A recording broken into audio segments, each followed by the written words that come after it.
Happy 4th of July, everyone. This show, why is an SEC coach running his mouth about Ole Miss football and Lane Kiffin? Tell me about John Wayne Oliver and what type of player he is, and we continue our schedule breakdowns with the Tulane Green Wave. This is the Locked On Ole Miss podcast. You are Locked On Ole Miss, your daily podcast on the Ole Miss Rebels, part of the Locked On Podcast Network. Your team every day.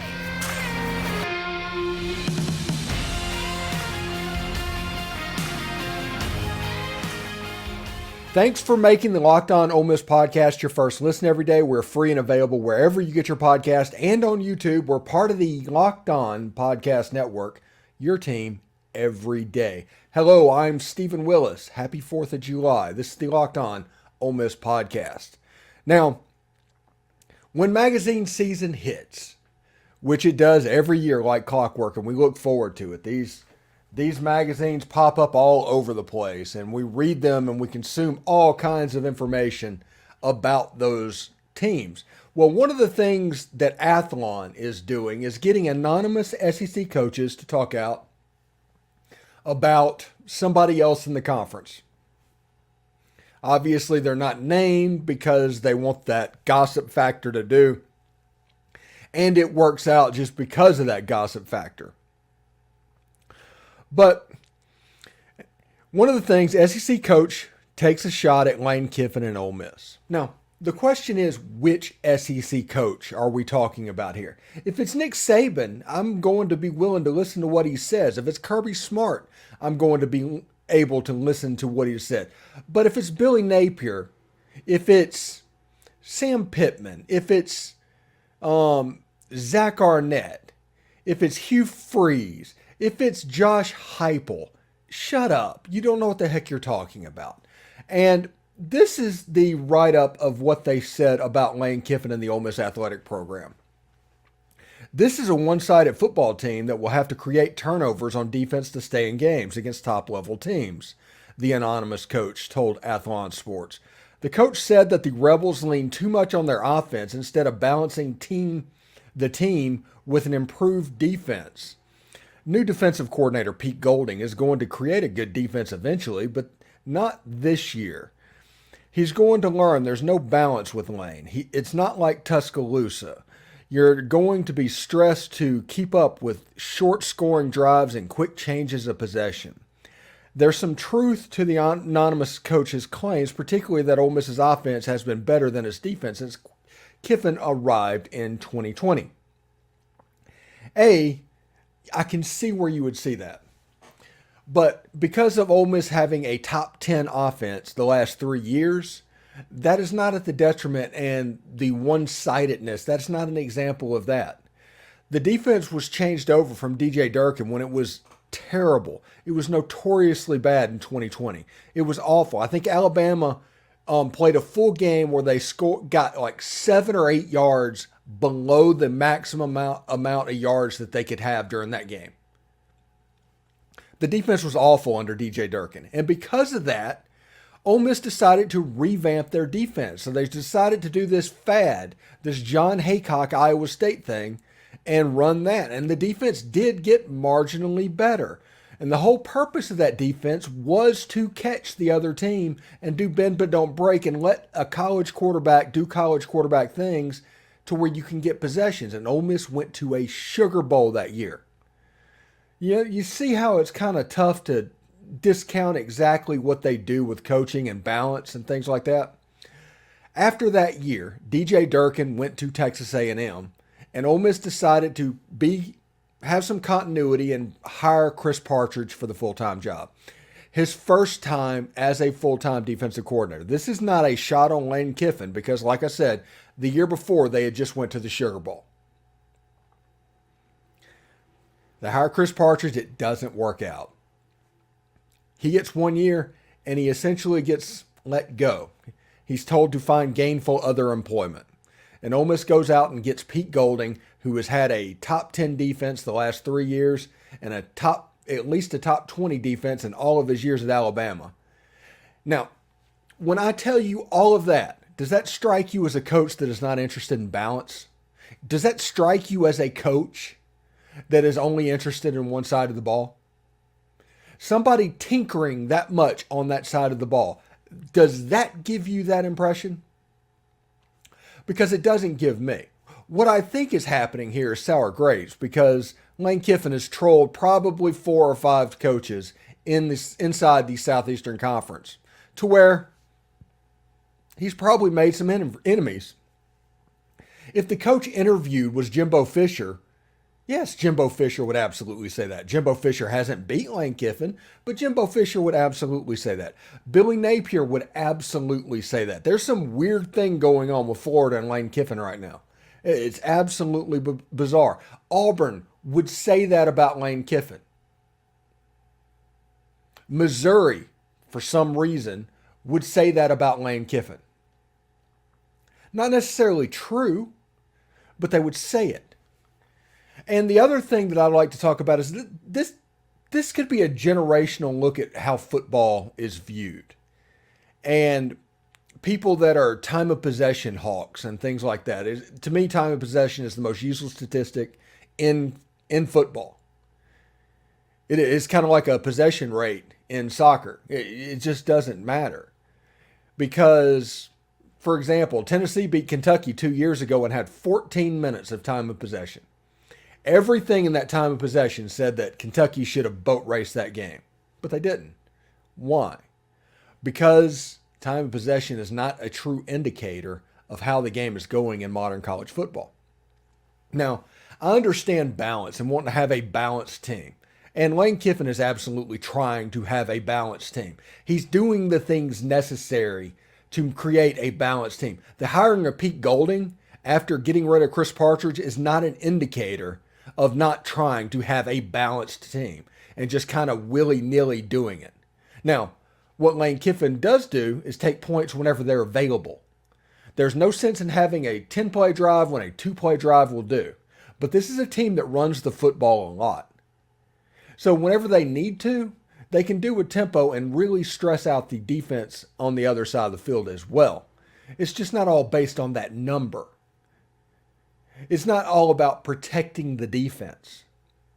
Because that was a big question whenever Lane Kiffin went over to Alabama and Nick Saban, was protecting that defense.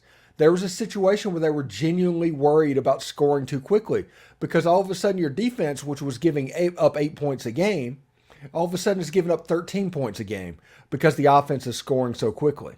If you look after Lane Kiffin left and when Steve Sarkisian was there and Tua was doing stuff, there was a year, I think when Mac Jones was the quarterback, that Alabama was in the top 25 in total scoring defense.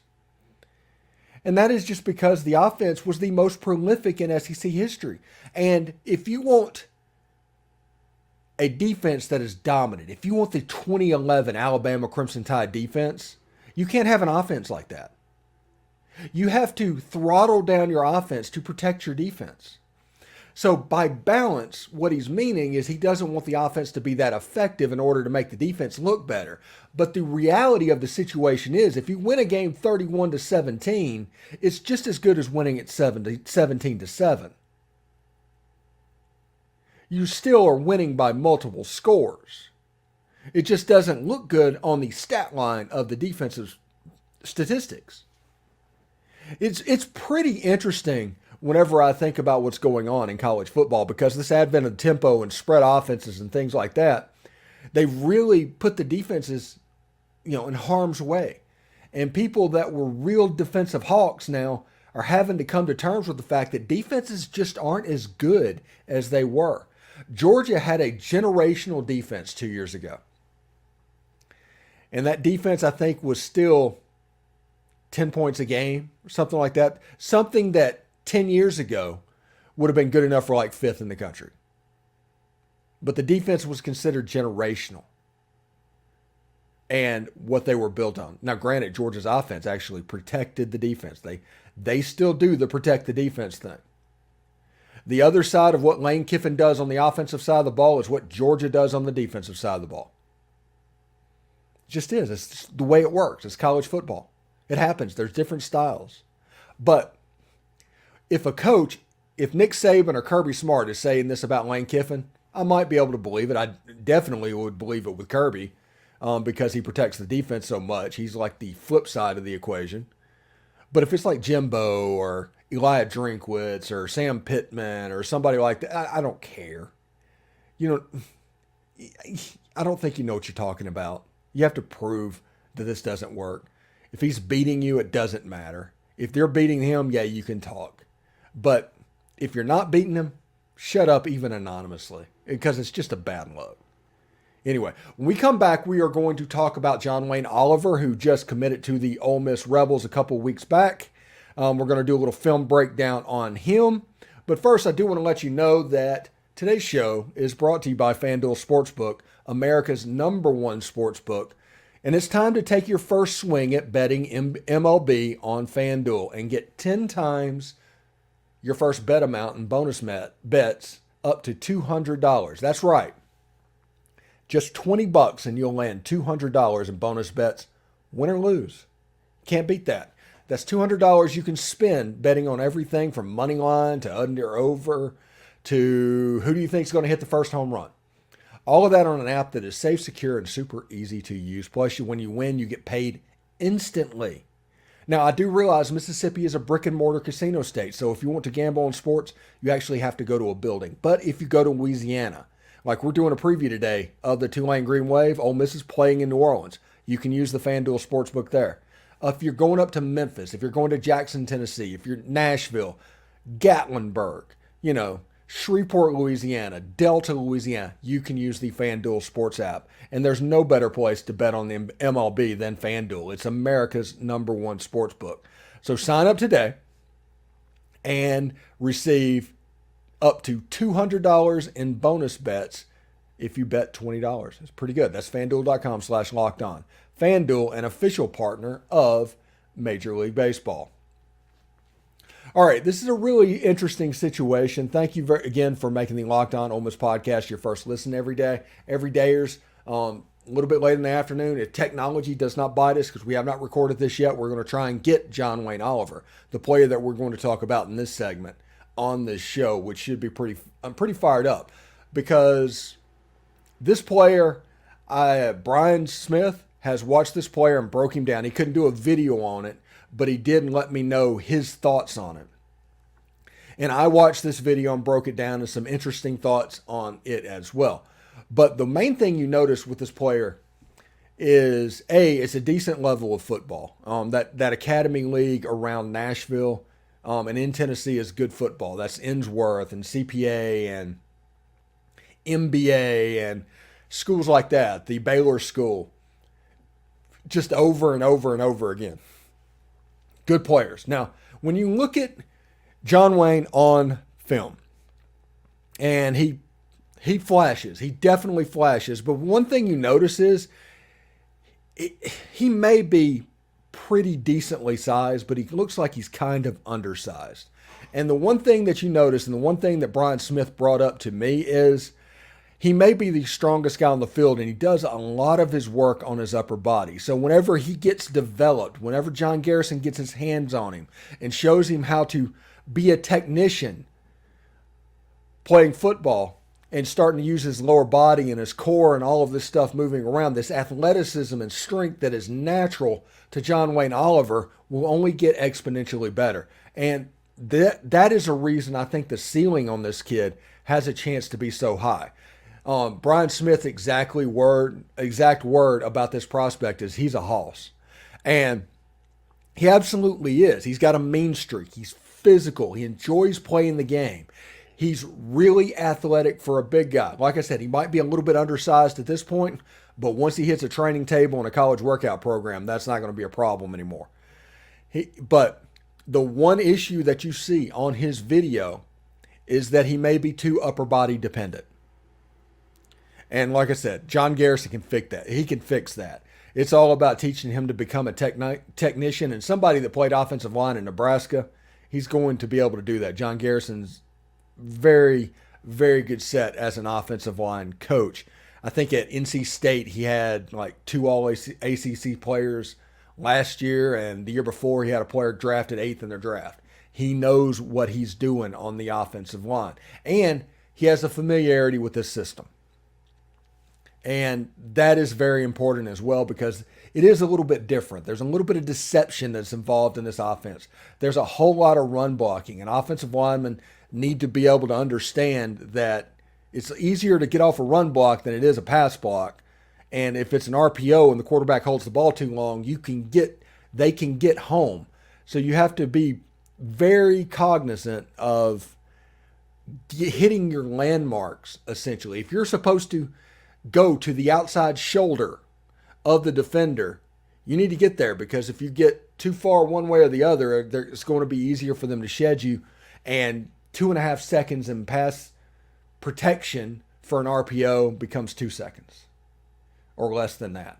So it's an interesting, pretty simple thing to think of, but it can be very, very effective. I think I saw CPA. I've been to one or two of their games. This is before John Wayne was playing there. But I did go cover them one time. I think they were playing NBA in Jackson. This is when I was working at WSMV in Nashville. I got to see their setup. The one thing I remember from that game, this is off subject a little bit, just a long walk to the football field from where you had to park. That's something I do remember. But between rivals and there, I've pretty much been to all the Nashville area high schools, and that's something, I'm pretty proud of that fact. They play some good football up there. They genuinely do. But that's what I say with John Wayne. I think he is the 5th or 6th best player in Ole Miss's football signing class, according to On3. Like I said, he's a little bit undersized, but that'll get taken care of. And he's a little bit too upper body dependent at this moment. That'll get taken care of as well. So I do think that John Wayne is going to take a red shirt in his first year, but I'm an old school guy, okay? I'm an old school guy. And when it comes to offensive linemen, I believe most all of them need a red shirt. It's rare that a Laramie Tunsil appears. And you take that red shirt, you get bigger, faster, stronger. You get that mental aspect to your game. You become a little bit of a technician. You hit the field as a redshirt freshman. You're ready to compete at that point. But most offensive linemen, I do think, need a red shirt as well. I don't know if they're going to redshirt him. That's just my opinion on this subject. But this is a good football player that Ole Miss has committed. I'll be interested to see how his senior year goes. He had 780 snaps or something like that. And in those 780 snaps, he did not give up a sack. He's got great feet, great athleticism. It's just, like I said, there's 2 issues that need to be worked on, and they actually have the ability to work on them and get them the way they need to be. Put on the weight, that'll be the training table, the off-season program. All of that stuff will be absolutely perfect for him. The other thing is to become a technician and learn how to use your whole body, play in the offensive line position. If you do that, the sky is the limit for this kid. This kid has all the athletic ability in the world. He reminds me a little bit, honestly, of Royce Newman. Honestly, a little bit as well, Nick Broker, if we're talking about that. 2 players that have played all the positions on the offensive line, but kind of settled at guard, and they're going to play a little while in the league. We'll see exactly what happens. I do like John Wayne Oliver as a player. All right, when we come back, we are going to continue our W's and L's season preview of the Ole Miss football schedule. Today's topic, the Tulane Green Wave. Anyway, stick around. Thank you for making the Locked On Ole Miss podcast your first listen every day. We're free and available wherever you get your podcast, including YouTube. Subscribe there. We're part of the Locked On Podcast Network, your team every day, or more likely, Ole Miss every day, right? All right. Hi, I'm Stephen Willis, the Locked On Ole Miss podcast. We are continuing our season preview with the Tulane Green Wave today. And Tulane, they have some stuff to be really excited about what's going on with their program. They went to an Access Bowl last year, beat the USC Trojans, and that has them in New Orleans really excited. And they're not used to a lot of success in football. They have a lot of success in football. The last time before last year that they had huge success was like 1998 or something like that. And I'm excited for them. I'm a Tulane fan when it comes to Louisiana schools. I love the Angry Wave. It's one of my favorite mascots in college football. I like the Green Waves. So whenever I talk about this game is going to be very important. There's some certain things that Tulane needs to get going to continue the success that they've had. There's certain things that Ole Miss needs to be wary about. And we'll talk about where Ole Miss sits on the schedule and what ESPN FPI thinks about. Now, the main thing that they say for Tulane is to get that pass rush going. The defense has a strong starting 11, but third down stops weren't always there. And the secondary was so good, but it could be even nastier. Obviously, last year's bunch did something right, but life could be a wee bit easier. It just might take a little bit more pressure to make that happen. So apparently they're trying to deal with a third and long type situation. Tulane didn't come up with a sack and registered 4 tackles for loss in the first meeting with UCF, a 38-31 loss. That was John Rice Plumlee, I think. In the AAC championship, they had 6 sacks, 9 tackles for loss. The D got behind the line and they lost to Southern Mississippi, but did not come up with any sacks either in that defeat either. 7 times the defense came up with multiple sacks. 6 of them were double-digit wins. To go crazy with this, since 2014, Tulane is 12-0 when coming up with 5 sacks or more. No joke. The SEC deals with this all the time.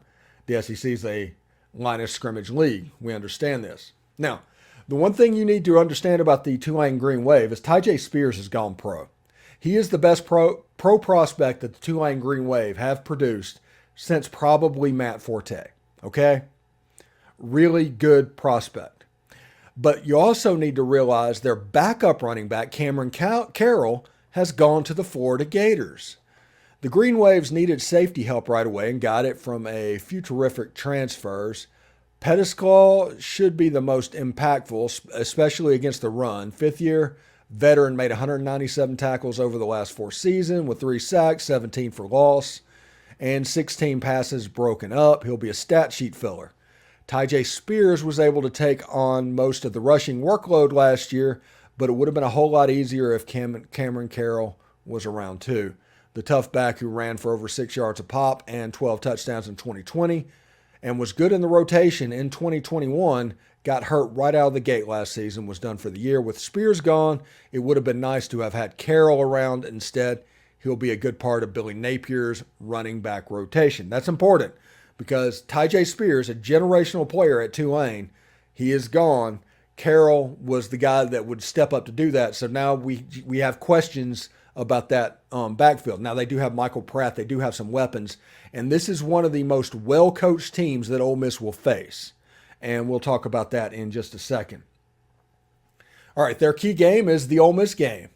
Let's not assume the Green Wave will rip through the AAC without breathing hard, but if they're really that good, they should be the favorite in every game this season but one. Ole Miss is the moment.